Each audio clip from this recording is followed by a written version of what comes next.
Le journal Christophe Lamar. Bonjour Dimitri, bonjour à tous. Ce ne sera peut-être pas pour cette fois, mais de toute façon, on ne devrait pas y échapper. Le variant Omicron, dont on sait peu de choses, sinon qu'il pourrait être très contagieux, a peut-être déjà posé le pied en France. Selon le ministère de la Santé, 8 cas apparaissent suspects ce matin. 8 personnes qui partagent toutes le même point commun. Explication Thibaut Hu. Selon la Direction générale de la santé, toutes ont voyagé en Afrique australe ces dernières semaines et sont positives au Covid-19. Dès leur prise en charge, un criblage des autres mutations comme le Delta a aussi été fait, mais s'est révélé, lui, négatif. Ces cas sont donc désormais sous surveillance, placés à l'isolement. Il faut maintenant attendre les résultats. Une confirmation par séquençage est en train d'être réalisée, mais l'opération peut prendre plusieurs jours avant que l'on puisse affirmer s'il s'agit, oui ou non, de cette nouvelle souche du virus. Et le Conseil scientifique dira ce qu'il faut en penser ce matin à l'issue d'une réunion de ses membres. Autre réunion prévue aujourd'hui, mais à l'échelle des pays les plus industrialisés, celle du G7, dont la présidence tournante est assurée par les Britanniques. Et en attendant les conclusions et les recommandations, la liste des pays qui ferment leurs frontières avec les États d'Afrique australe ne cesse de s'allonger. Après l'Union européenne, la Russie, les États-Unis ou encore le Maroc, le Japon rompt à son tour les liaisons aériennes et refuse même tout voyageur en provenance de l'étranger. Pour le secteur aérien, ce variant Omicron est une catastrophe économique en vue pour le tourisme mondial également. 2000 milliards de dollars, c'est le montant des pertes que devrait enregistrer le secteur du tourisme. Une estimation qui ressemble trait pour trait aux pertes enregistrées en 2020.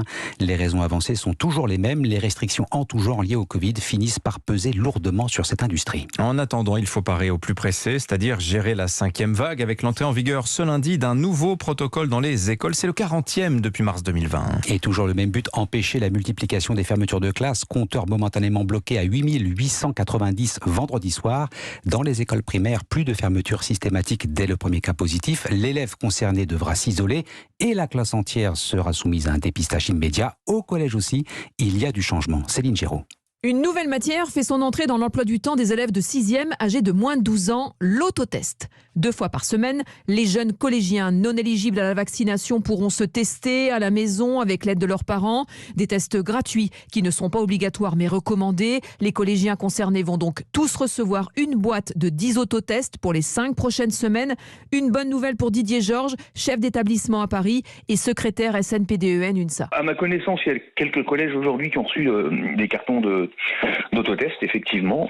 Donc quand on évinçait les élèves, c'était problématique et ça donnait beaucoup de surplus de travail aux enseignants. Et maintenant qu'on ne va plus les évincer et qu'ils vont pouvoir s'autotester de nouveau et revenir sur la base de ce test négatif, eh bien, je pense que c'est tout bénéfice pour tout le monde, parents, élèves et enseignants. Autre nouveauté, la dotation pour tous les enseignants en maternelle et cours préparatoires de masques inclusifs avec une partie transparente au niveau des lèvres. L'objectif, faciliter l'apprentissage de la langue aux plus petits. Céline Géraud, chef du service Société d'Europe 1. Il est 7h03. Sébastien Lecornu est arrivé en Guadeloupe. Déplacement très attendu après sa déclaration choc vendredi sur l'autonomie. Fermeté et volonté de dialogue, c'est la ligne que s'est fixée le ministre pour désamorcer la crise.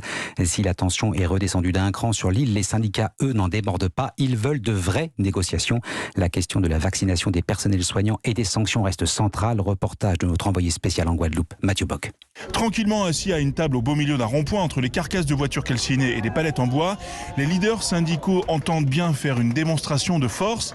Pour Elie Domota, le leader du LKP, l'enjeu est trop important, il dépasse la situation sanitaire. Nous demandons des réponses sur la situation des personnes suspendues, la situation des libéraux suspendus, donc la réintégration de toutes ces personnes, le plan massif d'embauche pour la jeunesse, la situation des ménages, notamment sur le prix des carburants, le prix de la bouteille de gaz et la situation des jeunes. À ses côtés, le secrétaire général de la CGTG, Jean-Marie Nomertin, veut remettre la pression après le calme relatif de ces derniers jours. Le collectif appelle le peuple de Guadeloupe à maintenir et à renforcer les piquets de grève tout partout en Guadeloupe jusqu'à la satisfaction de toutes nos revendications. Et le rapport de force devrait avoir lieu avant même la rencontre puisque les syndicats veulent venir à 30 aux négociations quand le ministre, qui redoute que les débats ne s'éternisent, a dit qu'il n'en accepterait que 10 maximum. Pointe-à-Pitre, Mathieu Bock, Europe 1. À Calais maintenant, la crise des migrants était au cœur d'une réunion des principaux ministres européens de l'Intérieur concernés par la question migratoire. Exception faite de la Grande-Bretagne cérémonie exclue au dernier moment par Gérald Darmanin. Les ministres allemands, belges et néerlandais étaient là. Ils se sont mis d'accord sur le déploiement d'un avion Frontex au-dessus de la Manche. Quant à la lutte contre les réseaux de passeurs,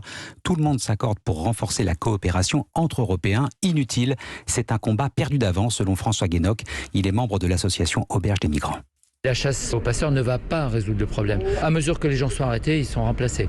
Il y a plusieurs réseaux de passeurs sur le littoral. Et quand un réseau est démantelé complètement, ce qui peut arriver quand même une fois de temps en temps, il sera remplacé par un autre. Donc la lutte contre les passeurs, elle est à faire, certainement, mais elle ne va sûrement pas résoudre le problème qui se pose ici à Calais et sur le littoral.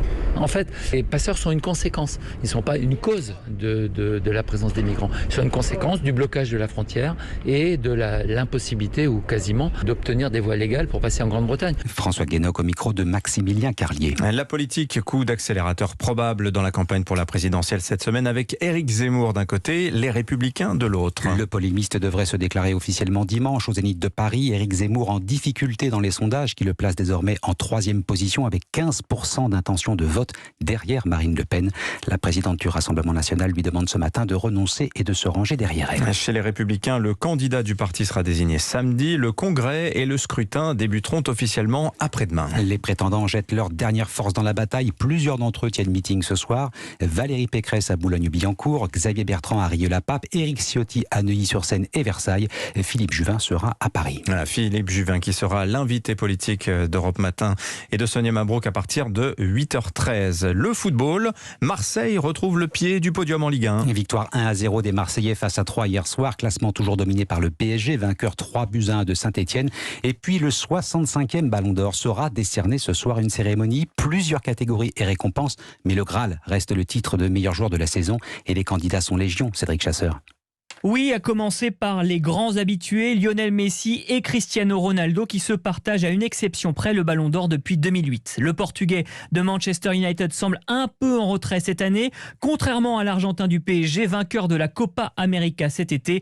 Les rumeurs lui prédisent déjà un 7e Ballon d'Or. Derrière, le plus sérieux outsider se nomme Robert Lewandowski.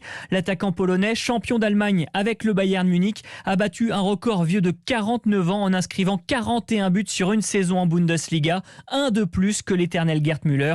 Indice, il sera à Paris ce soir, signe qu'il devrait figurer au moins sur le podium. Enfin, côté français, comment ne pas citer Karim Benzema, auteur d'un retour remarqué en bleu. Il est l'un des grands artisans de la victoire française en Ligue des Nations.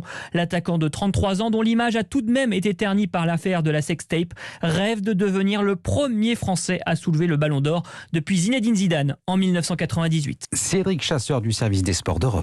Merci Christophe Lamar, vous revenez... Ben non, vous revenez pas. Tout à l'heure, on aura Philippe Juvin à votre place, tiens.